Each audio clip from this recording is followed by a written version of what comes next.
La revue de presse du jour. Bonjour et bienvenue. Assemblée nationale, la loi sur la Cour spéciale des affaires foncières modifiée nous informe ce matin le journal Fraternité.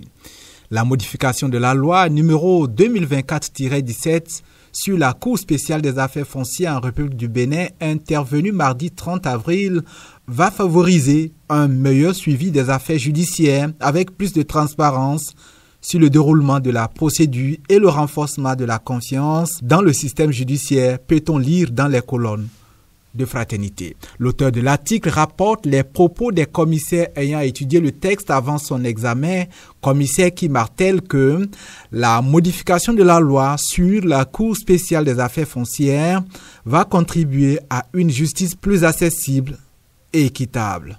Nord-Sud Quotidien, en titrant sur le même événement, nous apprend que la même journée de mardi, à l'hémicycle a aussi permis aux élus de contribuer à la résolution du différend frontalier entre le Bénin et son voisin nigérien.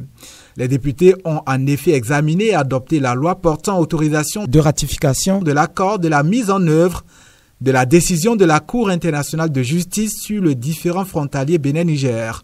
L'accord en question a été signé à Cotonou le 13 mars 2023, rappelle la rédaction de Nord-Sud Quotidien.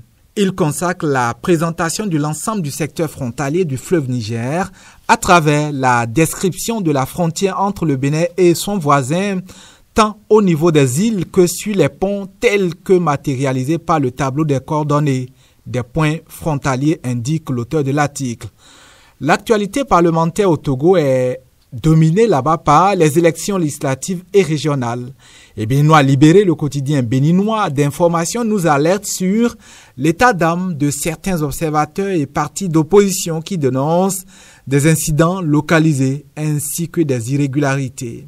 Le média béninois rapporte que les observateurs officiels tels que CACIT ou la Ligue togolaise des droits de l'homme ont souligné des incidents tels que des insignes de partis manquant sur des bulletins de vote, des électeurs absents des listes électorales et des représentants de partis politiques ne pouvant pas accéder aux procès-verbaux dans d'autres bureaux de vote.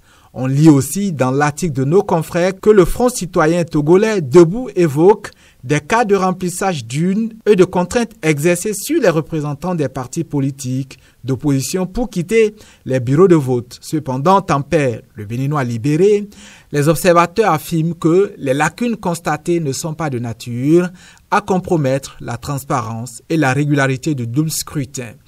Le quotidien Le Matinal nous replonge dans l'ambiance de la fête du travail hier ici au Bénin chez les partenaires sociaux du gouvernement. Fête du travail, les syndicats célèbrent le 1er mai dans la division plaque à la une, le média dans sa apparition du jour. En cause, selon mes confrères, la stratégie et l'approche de la célébration de la fête. Les confédérations ont eu des considérations différentes, croit savoir Le Matinal. Si certaines centrales préconisaient de simples meetings pour marquer la fête du travail, d'autres ont voulu battre le macadam. Et face à la division et le manque d'accord, c'est en solitaire que la CSTB était dans les rues pour une marche de protestation. Analyse Le Matinal qui ajoute que les 4 autres confédérations, à savoir la CSA Bénin, la CGTB, la COSI Bénin et l'UNSTB, ont toutes organisé un meeting pour informer leurs syndiqués sur les suites possibles de la marche perturbée de samedi dernier. La méthode et les approches divisent les centrales syndicales, conclut le média qui affiche les communiqués croisés des confédérations. La revue de presse, à demain.